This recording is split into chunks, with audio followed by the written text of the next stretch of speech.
박근영, 이선영, 사경인, 염승환 투자 마스터들의 세심한 케어로 건강한 투자 습관을 만드세요. 3프로 멤버십 3프로 앱에서 확인하세요. 아침의 시작을 알리는 글로벌 주식 라이브 월스트리트 모닝 브리핑 4월 18일 목요일입니다. 여러분 벌써 목요일 방송 시작하겠습니다. 안녕하세요. 저는 여도은이고요. 이게 활기차게 인사를 했지만 이제 밤사이 시장은 좀 처음에는 혼조세 보이면서 오를까 말까 고민을 하더니 결국에는 3대 지수가 모두 하락을 했습니다. 여러분들 어떡하죠? 고점 대비 밀리는 종목들이 속출하고 있습니다. 물론 뭐 또 이렇게 그동안 상승했던 시장이 있으면 조정을 보이는 시장도 당연히 있는 거고요. 엔비디아가 이제 어제는 4% 가까이 하락을 했고 또 ASML의 실적 발표 결국에는 이제 어닝 쇼크인데 어닝 쇼크가 나올 줄 여러분 예상하셨습니까? 근데 다행히도 그나마 이제 하반기에는 어떤 자신감을 좀 내비쳤어요. 그렇기 때문에 다행이다 싶기는 한데 기대했었던 ASML 그리고 이제 곧 TSMC의 실적 발표도 예상이 돼 있기 때문에 과연 우리 반도체 또 미 증시의 반도체 움직임은 또 국내 증시의 국장에도 영향을 미치기 때문에 그 흐름이 부디 이어지기를 그러니까 좋은 방향으로 이어지기를 바라보도록 하겠습니다.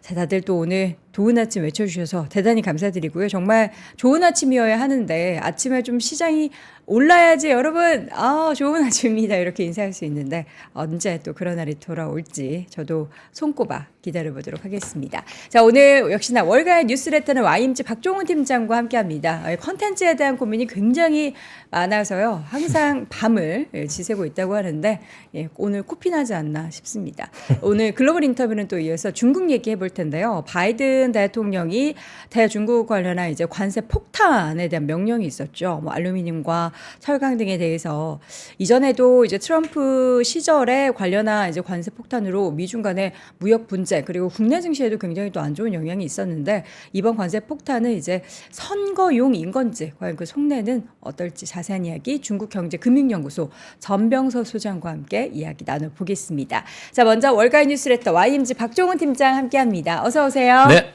안녕하세요. 네, 반갑습니다. 반갑습니다. 자, 오늘 주제 뭘까요? 네, 오늘 월가 뉴스레터 4월 18일 목요일자 보도록 하겠습니다. 오늘 시장 분위기는 이제 실적 발표로라는 제목을 제가 적었습니다. 네. 뭐 사실 지난주부터 해서 지금의 매크로 상황 그리고 지정학적 악재가 결국에는 좀 좋은 분위기로 좀 돌아가게 되려면 실적 발표가 정말 중요하다라는 말씀을 제가 드렸는데 네.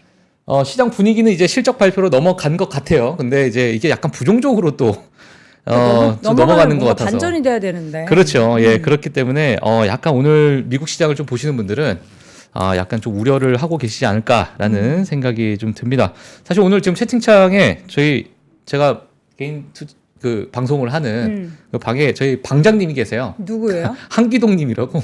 한귀자? 한귀동님이라고. 동자님. 예, 또 이분도 정말 어제 계시고 또 오늘 아침에 일찍 나오셔가지고 깜짝 놀랐습니다. 하시는 제가. 분들은 예. 잠을 안 주무세요. 야, 정말 박 대단하십니다. 팀장님 중간에 주무세요? 네? 혹시? 아니 안 자죠.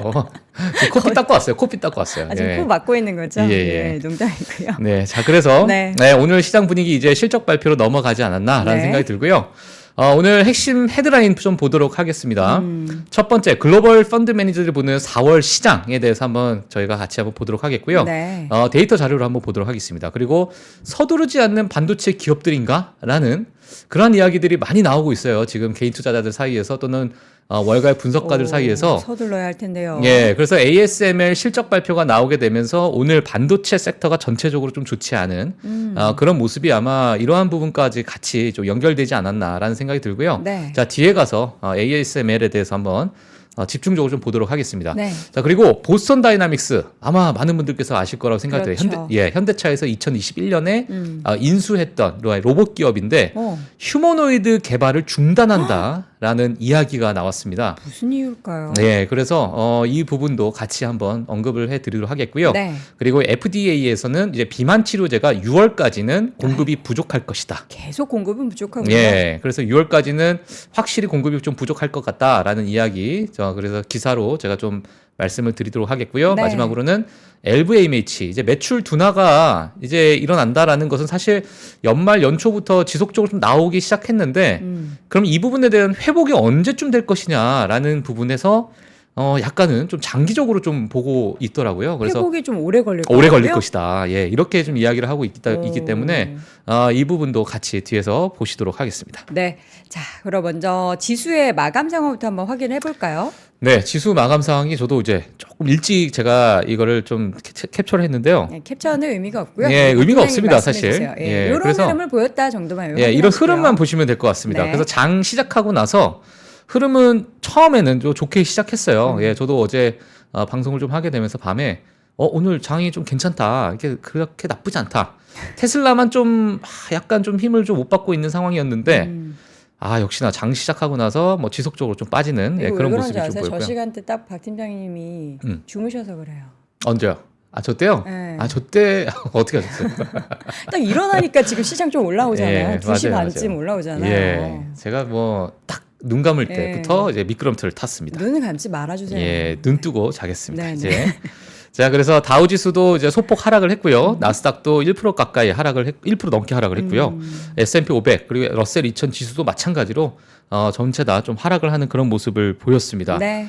그래서 맵을 한번 보시게 되면 반도체 빨갛네요. 네, 엔비디아가 거의 이제 4% 가까운 이제 하락을 좀 보여줬어요. 그리고 뭐 악재가 있었던 게 아니. 그렇죠. 예, 이제 특별한 악재가 없었는데 지금 반도체 섹터가 이렇게 빨갛게 들어온 부분 그리고 개별적으로 이제 실적 발표가 있다 보니까 뭐 몇몇 개별 기업들이 좀 좋은 흐름을 좀 보이고 있는데요. 또 그렇지 못한 기업들도 있고요.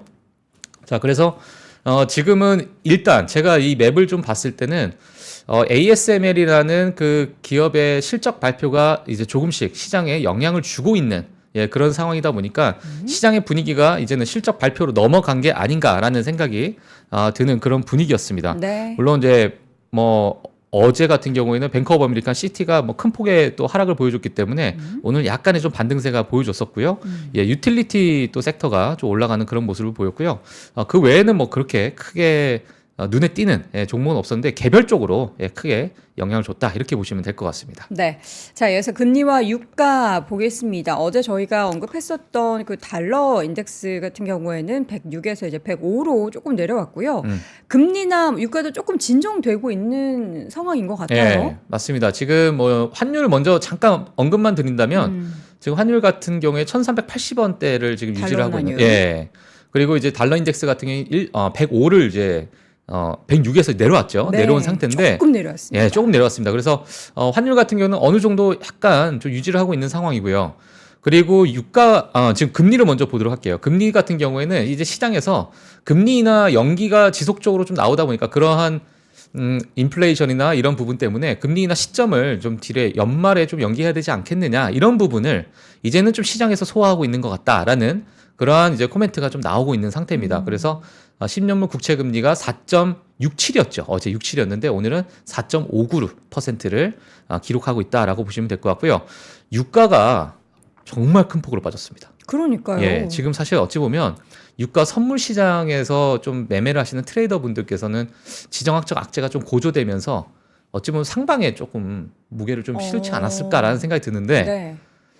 전쟁 확대가 일시적으로 완화되고 있다라는 그러한 이야기들 좀 나오고 있으면서 그러니까 저게 일시적 완화에 대한 배경이 예. 뭘까요? 일단- 이스라엘이 공격 안 해서? 예, 이스라엘이 지금 약간의 인내심을 가지고 조금은 지켜보고 있는 모습에 일시적인 완화라는 표현을 쓰고 그게 있어요. 인내심일까 아니면은 한번 하나만 걸려라 시기를 좀 보고 있다 이런 걸까? 그렇죠. 뭐 폭탄을 모으고 있을 수도 예, 있고. 그렇죠. 근데 이제 뭐 일단 다음 주 월요일 정도까지는 아마 이스라엘이 재보복하지 않을 것 같다라는 그런 내부적인 어떤 이야기 좀 나오게 되면서 그 부분이 이제 전쟁 확대 그리고 확전은 원치 않는다라는 또 이제 성명서를 좀 발표를 했기 때문에 네. 그리고 미국과 유럽에서는 지속적으로 재보복에 대해서 제재를 하고 있는 상태예요. 물론 이란에 대한 제재도 있겠지만은 네. 재보복에 대한 지금 뭐 제재를 또 하고 있는 상황이다 보니까 네. 전쟁 확대에 있어가지고 또는 확전에 있어서 일시적 완화의 유가가 하락했다라는 표현을 쓰면 저는 급락을 했다라고 좀 표현하고 싶습니다. 예, 그래서 지금 3%대 가까이 빠지고 있으면서요. 네. 86달러, 뭐 85달러 이제 찍었던 유가가 지금 82달러까지 내려오는 그런 상황입니다. 네. 자, 이렇게 해서 시장 상황 전반적으로 봤고요. 특징적인 종목들 먼저 일라이릴리부터 볼까요? 네, 기업별 소식 빠르게 보도록 하겠습니다. 일라이릴리가요, 젯바운드가 폐쇄성 수면 무호흡증 환자를 치료할 수 있는 잠재력을 보여주었다. 뭐 젯바운드는 그냥 먹으면은 영생하는 건가 봐요. 그렇죠? 예, 나중에 뭐 수명이 한 200년까지 살 수 있을 것 같은 생각도 들기도 하고요. 예. 예, 그래서 이런 잠재력을 보여줬다는 발표 후에 주가가 2%대 상승했고요.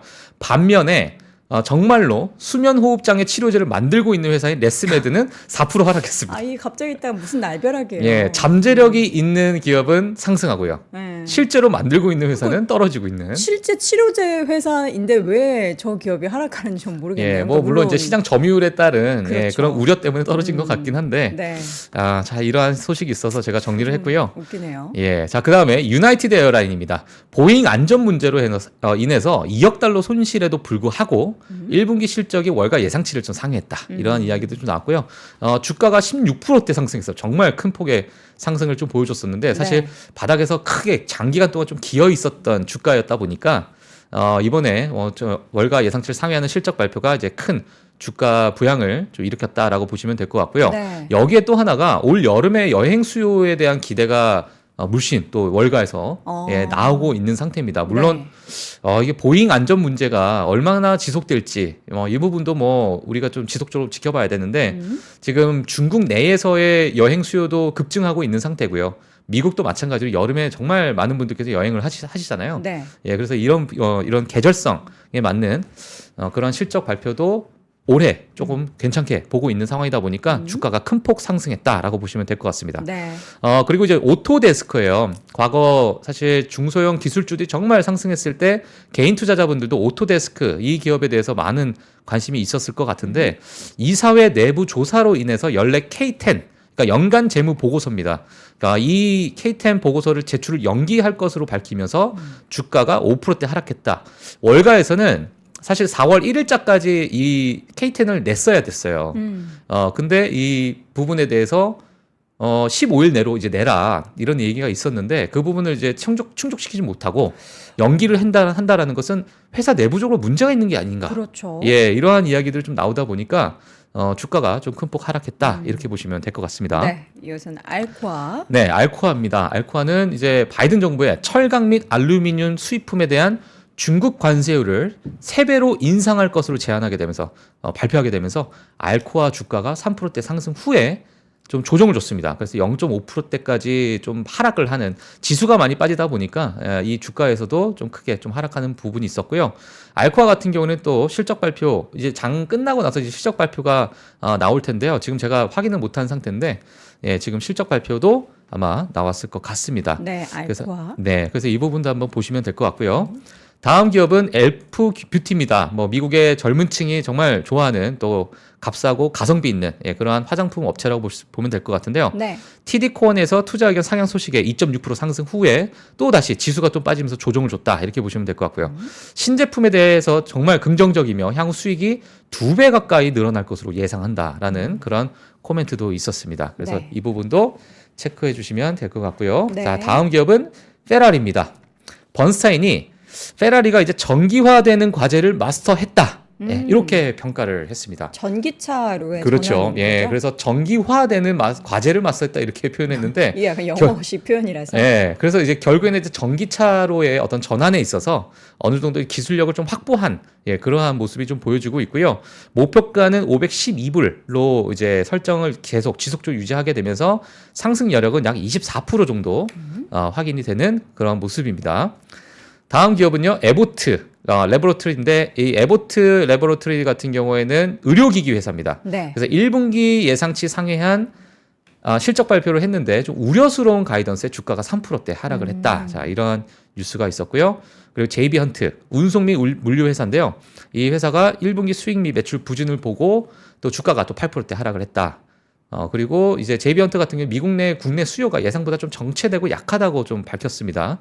자, 그렇게 되면서 주가가 좀 큰 폭 하락했고요. 마지막으로 이제 ASML인데 ASML은 제가 뒤에 가서 좀 자세하게 말씀을 드리겠는데요. 신규 예약이 월가 예상치를 미치지 못하면서 주가가 마이너스 7%대 하락을 했고요. 순매출은 전년 대비해서 약 22% 감소를 했습니다. 이 부분 때문에 반도체 섹터가 전반적으로 좀 빠지는 그런 흐름을 보였다. 이렇게 보시면 될 것 같습니다. 네, 특징적인 종목들 쭉 확인을 해봤습니다. ASML 이야기는 잠시 후에 조금 더 체크를 해보도록 하겠고요.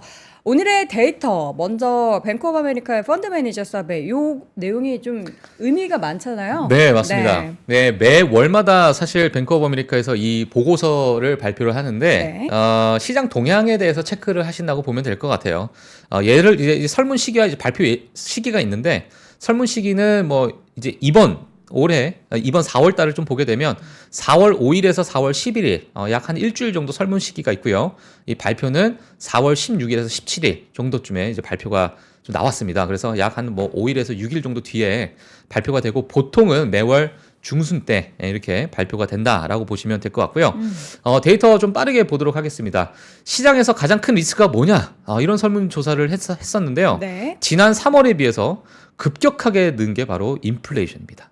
네, 많은 펀드 매니저들이 가장 우리가 우려로 하고 있는 부분은 인플레이션이다라고 많은 분들이 이제 위부터 4, 3, 2 이렇게 되는 거죠? 네, 그렇죠. 예, 짙은 남색이 네, 지금 메뉴가. 4월 달, 네네. 예, 그리고 이제 하늘색이 3월 달, 그리고 회색이 2월 달입니다. 네. 그래서 2월, 3월, 4월로 올라가게 되면서 이제 인플레이션에 대한 우려가 급상승하고 있는 상황이고요. 그리고 이제 지정학적 악재에 대해서도 3월은 조금 내려갔어요. 사실 이제 뭐 이스라엘 하마스 전쟁도 있었고 여러 가지 전쟁이 있었는데, 그리고 이제 후티 반군 이제 공격 때문에 홍해에 관련된 이야기도 정말 2월 달에 정말 지속적으로 나왔던 그런 상황에서 3월 달은 소폭 좀 줄어들었다가 다시 4월 달에 올라가는 그런 모습이 좀 나왔습니다. 그리고 그 외에는 이제 미국 대선 아니면은 그 다음에 이제 경기 침체 이런 부분은 전월 대비해서 조금씩 좀 하회하는 그런 모습을 좀 보이게 되면서 지금은 인플레이션과 지정학적 악재 이 두 부분을 가장 큰 리스크로 보고 있다 이렇게 보시면 될 것 같습니다. 네. 자, 그리고 이제 M7에 대한 이야기들이 뭐 많이 좀 나오고 있는 상태인데 이번 실적 발표도 이번 빅테크 기업들 특히나 이제 AI를 동반한 AI 플랫폼을 개발하고 또 데이터 센터에 투자하는 이런 기업들이 어떻게 보고 있는가 뭐 이렇게 우리가 볼 수 있을 것 같은데요. M7에 대해서는 여전히 높은 이제 그 트레이딩이 있을 것이다. 그러니까 높은 트레이딩이 있을 것이다는 뭐 시장에서 큰 관심이 있을 것이다 이렇게 보고 있는데 2월, 3월에 비해서는 좀 소폭 내려갔습니다. 네. 예, 그래서 정말 많은 고점에 대비해서 많은 이제 수익 실현하는 물량이 있을 수도 있고요. 그리고 이제 인플레이션이 좀 과해지면서, 그러니까 금리 인하가 뒤로 연기가 되면서 이런 부분에 대한 좀 우려도 있을 것으로 좀 보여지는데 여전히 그래도 52%를 차지하는 등의 이 많은 이제 트레이딩이 좀 있을 것이다 이렇게 응답이 나왔고요. 그리고 중국 주식에 대한 숏을 3월에서 4월이 약간 소폭 올라갔어요. 예. 그래서 뭐 이 부분도 한번 뭐 체크를 하시면 될 것 같고요. 네. 그리고 이제 일본 주식에 대해서 그러니까 일본 주식의 어떤 매수 의견을 또 내는 그러한 부분도 소폭 올라갔다. 여전히. 예, 이렇게 보시면 될 것 같고요. 네. 그리고 비트코인에 대해서도 3월 대비해서 4월이 좀 올라갔습니다. 1% 정도 올라갔는데 뭐 큰 폭은 아니지만 이런 부분은 약간 조금은 긍정적으로 보지 않나 뭐 이렇게 보여집니다. 네. 예, 그래서 이렇게까지 이제 보실 수 있을 것 같은데, 네. 자, 그러면 지금 시장이 어느 정도 지금 낙관적인가를 보여주는 이 표인데요. 2022년 1월 이후 또 가장 낙관적인 시장 심리를 반영을 하고 있어요. 지금 2024년 4월. 그러니까 제가 앞서서 사실 이 부분을 좀 말씀을 드렸던 게 설문 시기가 4월 5일에서 11일입니다. 네. 예. 그리고 발표 시기가 16일에서 17일이기 때문에 이 사이에 있었던 여러 뭐 지정학적 악재나 아니면 CPI 인플레이션 관련된 같구나. 이야기들은 여기에 들어가 있지 않을 수 반영이 있기 안 때문에 되네. 예, 그 부분을 좀 참고하시면 될 것 같고요. 네. 4월 5일부터 11일까지 있었던 그 설문조사에서는 지금의 1월 이후 가장 낙관적인 시장 심리를 보여준다라는 표가 있기 때문에 이 부분도 한번 체크를 하시면 될 것 같고요. 네. 향후 또 5월 달 되면 또 어떤 흐름을 보이는지는 또 그때 가서 또 보시는 게 좀 좋을 것 같습니다. 네. 그래서 최근 들어서는 가장 낙관적이다 이렇게 보시면 될 것 같습니다. 네. 그리고 뭐 긍정적인 부분은 향후 12개월 동안 경기 침체는 없다.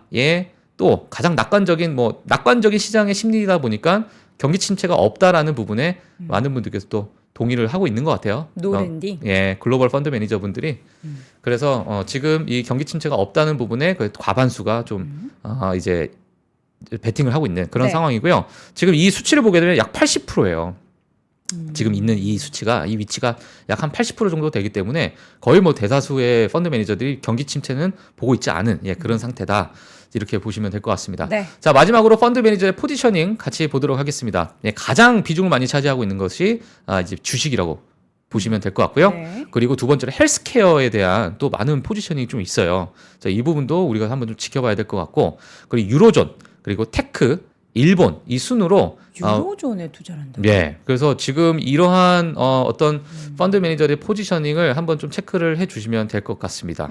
예. 그래서 뭐 이 부분은 사실 뭐 다양한 이제 수치로 또 보고서를 또 내는 분들도 있고 또 이런 의견을 또 내는 분들이 있기 때문에 뭐 복합적으로 같이 뭐 체크를 하시는 게 좋지 않을까. 그리고 이번에 이제 실적 발표가 있다 보니까 네. 상대적으로 이제 테크나 뭐 주식에 관련된 그런 과한 비중이 어찌 보면 이번 실적 발표를 앞두고 또 4월 달이다 보니까 좀 들어오지 않았나 이런 생각도 좀 드는데요. 한번 같이 네. 향후 또 5월 달까지도 같이 좀 보시면 좋을 것 같습니다. 알겠습니다. 뱅크 오브 아메리카 펀드 매니저들의 서베이 내용을 분석을 해봤고요. 오늘의 이슈 가장 주요했던 건 ASML의 실적 발표였습니다. 네. 어닝 쇼크.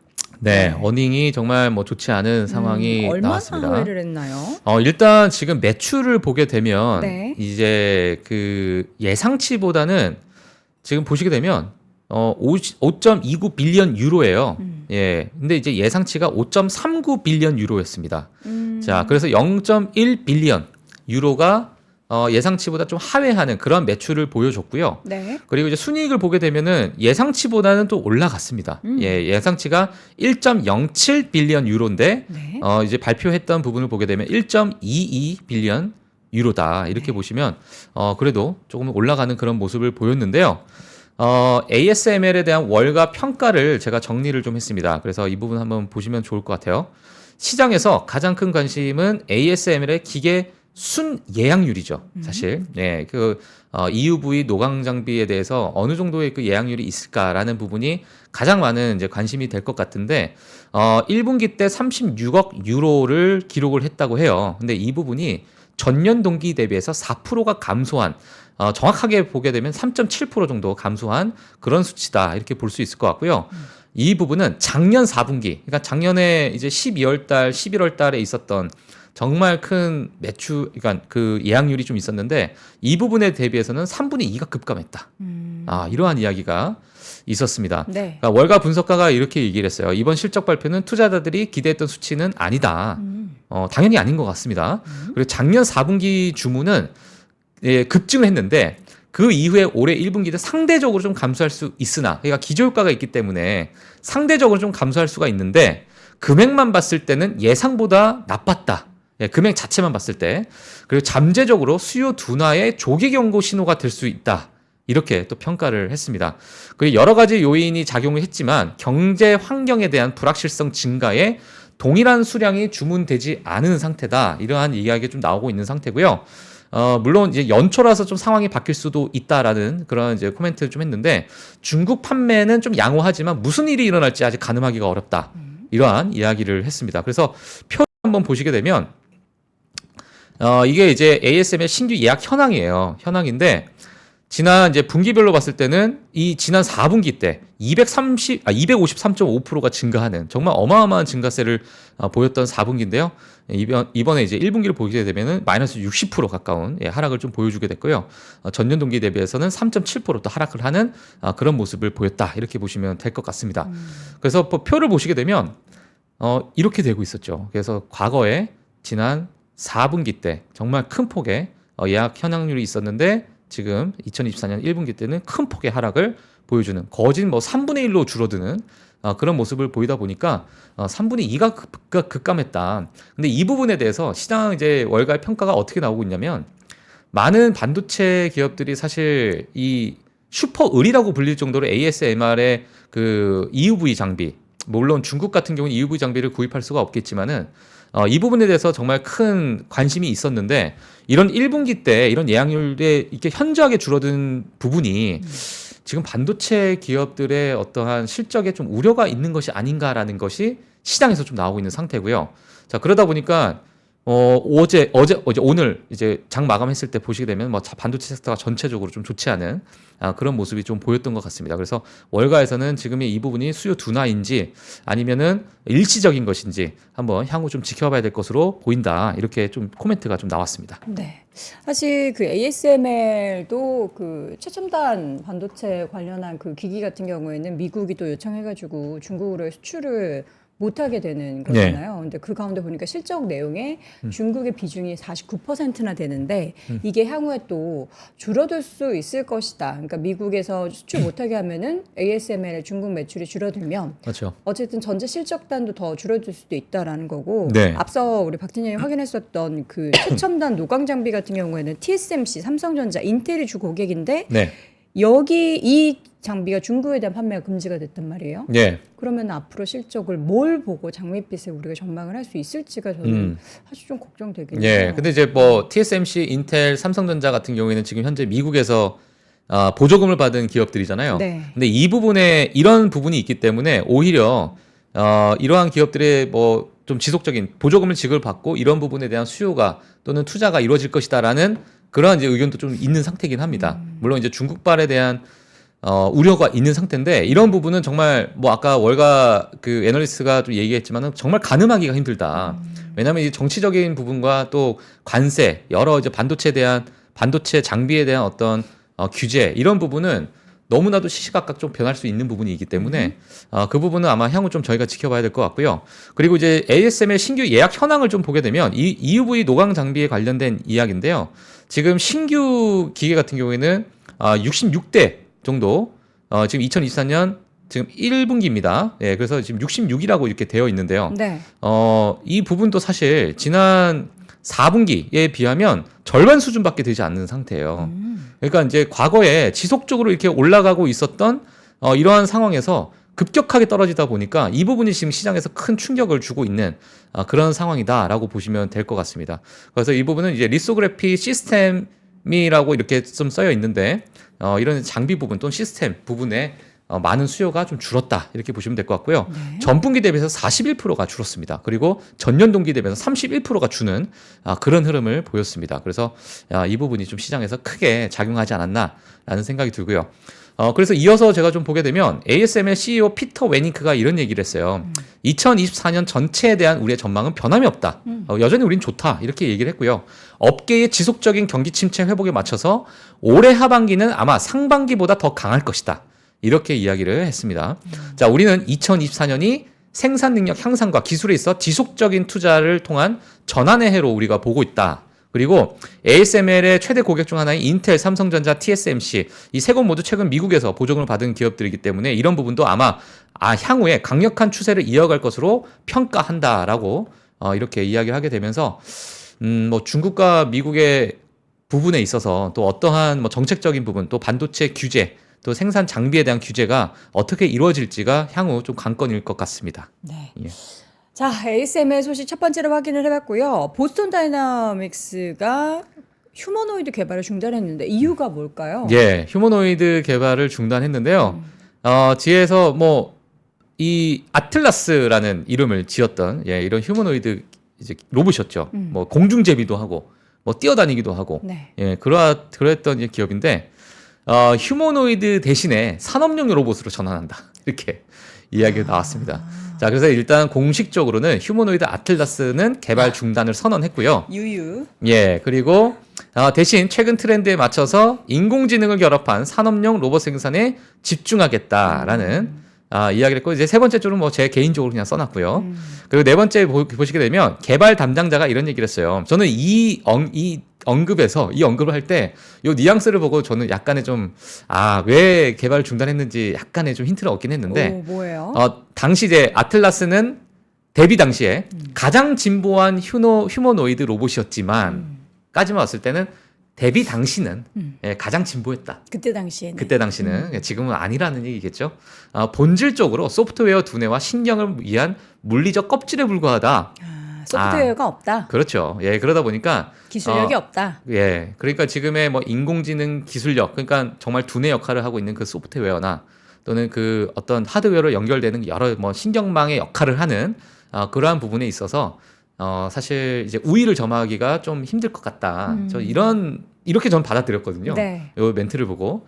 자, 그래서 뭐 데뷔 당시는 정말 괜찮았지만 지금에 있는 많은 경쟁 업체들이 훨씬 월등한 그런 기술력을 보이고 있고 그리고 가장 중요한 그 두뇌 역할을 하고 있는 그러한 어떤 인공지능 소프트웨어적인 부분에 있어서 우위를 점하고 있다 보니까 휴머노이드 대신에 산업용 로봇으로 전환한다라는 그러한 이야기들이 나왔습니다. 네. 자, 이렇게 뭐 로봇 관련해서 이제 기술력이 정말 중요한데 이제는 껍질, 네. 껍데기보다는 소프트웨어가 더 그렇죠. 중요하기 때문에 네. 또 이 부분에 또 강점의 회사에 집중해 보셔야 될 것 같고요. 자, 이어서는 일라일릴리 젯바운드와 마운자로 6월까지 공급이 부족하다. 뭐 계속 부족했는데 예. 아직까지 그 공급 부족이 해결이 안 되고 있네요. 네, 사실 뭐 이 공급 부족에 대한 이야기는 아마 많은 분들께서 지속적으로 아마 들으셨을 거예요. 네. 근데 지금 일라이릴리 또는 뭐 노보노디스크에 투자하시는 분들이 분명 뭐 있으실 것 같고, 비만 치료제에 또 관심이 있으신 분들이 많으시잖아요, 요즘에. 그래서 제가 좀 가지고 나왔는데요. 체중 감량 약물 젯바운드, 당뇨병 치료제인 마운자로 수요 급증으로 인해서 이제 FDA에서는 이제 공식적으로 2분기까지 공급이 완전히 부족하다. 이렇게 이야기를 좀 했습니다. 네. 그래서 두 약물 같은 경우는 일부 용량이 4월까지 제한적으로 제공될 것이다라는 왜냐하면 너무 공급이 부족하다 보니까 네. 4월까지는 그러니까 이제 이번 달 말까지는 제한적으로 우리가 제공하겠다. 네, 이렇게 또 이야기를 했고요. 네. 회사 측은 사실 지난 2월 달에 이런 얘기를 했습니다. 우리는 이제 작년보다 올해 생산성을 2배로 늘릴 것이다. 공급망이 너무 부족하다 보니까 2배로 늘릴 것이다라는 얘기를 했는데 물론 올해 말까지 이 부분도 2배로 늘린다 해도 이것도 부족하다. 이런 얘기가 좀 나오고 있는 상태인데요. 그러다 보니까 이 경구약, 이 인크레틴, 새로 이제 임상 1상이 뭐 진행됐던 인크레틴에 대한 약물, 이 부분에 대해서 좀 속도감을 낼 것을 이야기를 했습니다. 그래서 더 효과가 좋다라고 이제 이야기가 나오고 있고, 사실 앞서서 이제 젯바운드와 이제 마운자로 같은 경우는 주사제잖아요. 근데 인크레틴 같은 경우는 경구약으로 이제 나오게 되면서 이 약물 생산은 올해 말부터 생산해서 2025년에 출시할 수 있도록 속도를 내겠다라는 이야기까지 좀 나왔습니다. 그래서 혹시나 뭐 비만 치료제에 관심 있으신 분들은 체크하시면 좋을 것 같습니다. 네. LVMH 정말 코로나 때 이 매출이 엄청나게 늘면서 예. 이 이제 회장 같은 경우에는 아르노 회장은 계속해서 부호, 대보 1위 자리를 지켜내고 있잖아요.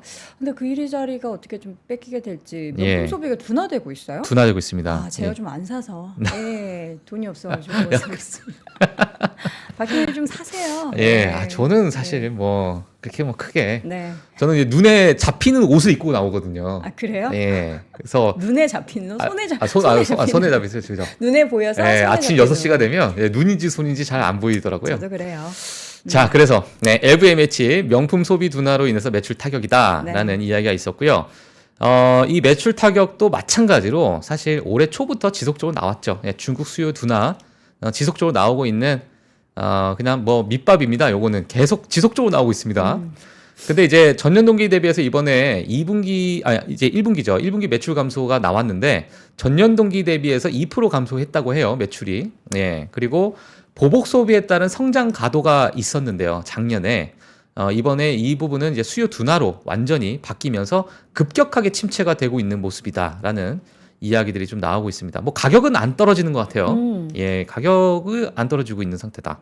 근데 지난해 1분기는 뭐 18% 정도 매출 증가율이 있었고, 지난해 2분기는 21% 매출 증가율이 있다 보니까 정말 어마어마한 매출 증가율을 보이게 되고, 많은 분들께서 뭐 LVMH나 뭐 캐터링이나 캐링이죠, 캐링. 예, 캐링 같은 이러한 기업들의 많은 투자를 좀 하셨을 거로 보여지는데 하반기부터 이제 9%대로 수준으로 꺾이기 시작하면서 이번 1분기도 매출 감소로 이어졌다 이런 이야기가 나왔습니다.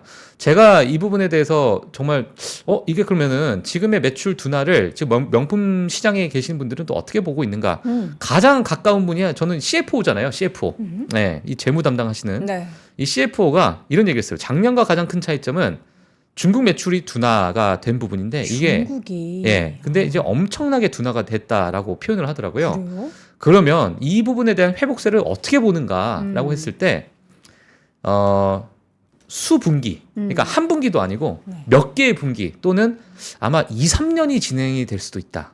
이렇게 표현을 했습니다. 그러니까 중국이 경기가 안 좋다 해도 코로나 때도 그렇게 중국의 명품 매출이 엄청 났잖아요. 예. 근데 이게 꺾였다라는 거는 되게 심각한 시그널인 것 같은데. 예. 그러다 보니까 지금 뭐 물론 지금 중국 성장에 대한 이야기 좀 긍정적인 이야기가 좀 나오고 있지만 중국 내수 소비가 지금 뭐 뒷받침되고 있는가를 봤을 때는 그 부분은 아직 제대로 회복이 되지 않고 있다라는 것은 뭐 중국 내부에서 나오고 있는 얘기인데 이 회복세 자체도 이 CFO가 봤을 때는 이게 뭐 지금 한두 분기 문제가 아니라 지금 몇 년이 될 수도 있는 상황이다. 이러한 또 이야기를 하게 되면서 LVMH에 대한 수요 둔화가 좀 지속될 거다. 이렇게 또 이야기가 좀 나온 상태입니다. 네. 예.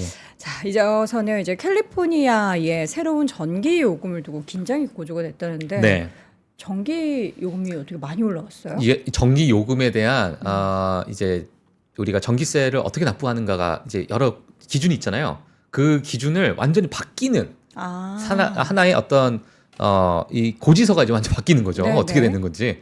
자, 근데 제가 이걸 가지고 나온 이유가 사실 최근에 이 데이터 센터에 관련된 투자 또는 이 에너지 산업의 변화 이런 부분이 시장에서 많이 관심을 갖다 보니까 이 전기 그러니까 특히나 오늘 유틸리티 섹터가 크게 좀 오르긴 했어요. 근데 뭐 이 부분 때문에 유틸리티 섹터가 전체적으로 올랐냐 그런 것 같지는 않은데요. 네. 이제 유틸리티나 이런 전기, 데이터 센터 여러 가지 이런 부분에서 좀 관심이 있는 상황이다 보니까 이 전기 요금에 대해서도 지금 캘리포니아에서 정말 크게 싸우고 있는 상태입니다. 일단 빠르게 좀 보도록 하겠습니다. 캘리포니아 공공사업위원회에서는요, 5월부터 월 고정 전기세 24불을 추가 부과하겠다. 이런 이야기를 했어요.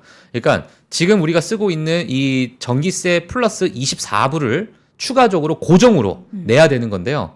만약에 고정으로 추가로 부과하게 되면은 킬로와트당 5에서 7센트는 인하시켜주겠다. 이렇게 이제 제안을 한 거죠. 자, 그래서 이제 CPUC, 그러니까 이 공공사업위원회, 캘리포니아 공공사업위원회에서 어떤 이야기를 했냐면 저소득층 거주자는 월별 청구소 비용이 낮아질 것이라 주장을 했는데 240개 이상의 지역사회 단체 연합은 무슨 소리 하고 있냐 지금. 실질적으로 이 수백만 명의 저소득층 주민은 비용이 인상될 것이라 주장을 했어요. 자, 그래서 이 많은 지역사회 단체 이 연합 단체에서 연구 보고서를 이제 가지고 와서 이제 그 부분에서 얘기를 했는데 다가구 주택 같은 경우에는 64불에서 225불이 증가할 것이다. 이렇게 이야기를 하고 있고요. 반면에 오히려 너희들이 좀 반대로 보고 있는 큰 집이나 부유한 사람들은 이러한 청구서에서 338불에서 474불 정도가 감소될 것이다. 오히려. 그러니까 이제 부유층에서는 오히려 전기세를 감소되고 그리고 저소득층에서는 전기세를 더 많이 내야 되는 그러한 상황이다 보니까 지금 캘리포니아 하원 의원 18명이 지금 CPUC에 우려 표명을 하는 서한을 보냈습니다. 그리고 이 부분은 5월 9일 날 회의 때 아마 최종 결론이 날 것으로 보여집니다. 네. 혹시나 만약에 이 24불이 추가 부과가 된다면 이 전기 관련된 많은 이제 기업들 또는 뭐 이 데이터 센터에 연관되어 있는 뭐 많은 개인 투자자들도 알고 있는 그런 기업들이 좀 있으실 것 같은데 그런 기업의 또 실질적인 수익으로 또 연결이 될 수도 있기 때문에 네. 뭐 모르겠습니다. 뭐 캘리포니아 공공사업위원회에서 관리를 하기 때문에 이게 일개 기업으로 넘어갈 수 있는지는 제가 조금 더 딥하게 좀 리서치를 좀 해봐야 될 것 같은데요. 이러한 지금 많은 이제 이야기들이 좀 있는 상황이다 보니까 특히나 에너지 산업의 어떤 전환, 혁신을 좀 꾀하고 있는 상황이다 보니까 제가 좀 이 부분을 좀 정리해서 가지고 나왔습니다. 네. 이렇게 해서 전기 요금 관련한 새로운 방식에 대한 소식까지 전해드렸고요. 네. 자, 내일도 우리 박 팀장님의 코피 터지는 네, 정보 알겠습니다. 기대하도록 하겠습니다. 네. 월간 뉴스레터 YMG 박종훈 팀장과 함께했습니다. 고맙습니다. 네, 고맙습니다.